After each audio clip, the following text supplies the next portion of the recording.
في الفيديو ده هنتكلم عن الانكودر وليه هو من أهم الأجهزة في خطوط الإنتاج والمصانع، وهنعرف برضه إزاي بيشتغل.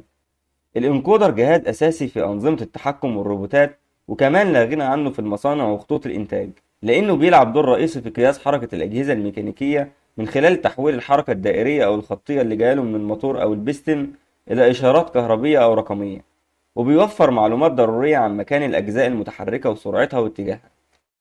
ولنفترض إن في سير بيتحرك ووصلته بإنكودر عشان أعرف كل المعلومات اللي قلناها دي على السير، والسير ده يعتبر جزء صغير من خط إنتاج كامل أو ماكينة كاملة.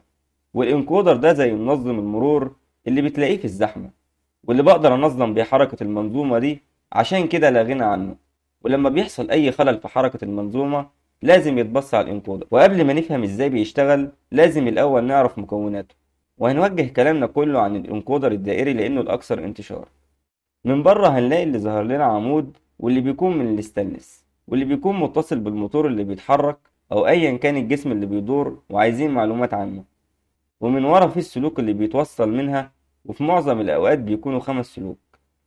أما بقى من الداخل وده اللي يهمنا، بيكون فيه قرص زجاجي أو مادة قريبة من الزجاج، واللي بتتقسم لمجموعة دوائر متحدة المركز. وبيتم تقسيم الدوائر دي طوليا بطريقة هندسية، وهنعرف ليه دلوقتي. وبيختلف أشكالها من انكودر للتاني، ولكن الفكرة واحدة.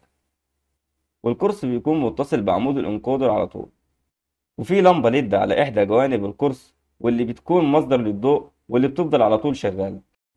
وعلى الجنب التاني بيكون فيه مصيدة أو حساس للضوء اللي جاي من لمبة الليد. وموجود البوردة واللي بتستقبل الإشارات دي، واللي بعد كده بتتحول لرقم معين. نيجي بقى لطريقة التشغيل. دلوقتي عندنا انكودر عموده متصل بموتور مثلا، بالتالي الموتور لما يشتغل عمود الانكودر هيلف، وفي نفس الوقت القرص الزجاجي بيلف مع العمود لأنه متصل بيه، واللي في نفس ذات الوقت لمبة الليد شغالة على طول.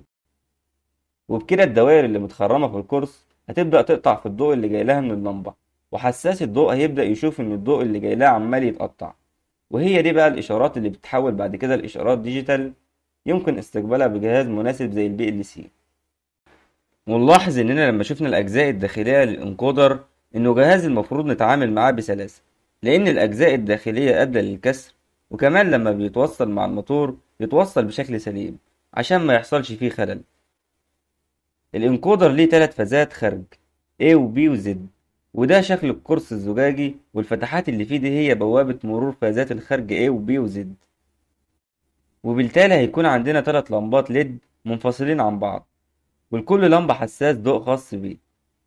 لما عمود الانكودر يلف بالتالي القرص هيلف، وبناء على تصميم الفتحات اللي في القرص الضوء هيتم حجبه ويعدي، والإشارات ده هيتم تكبيرها ويحولها بعد كده لإشارات ديجيتال.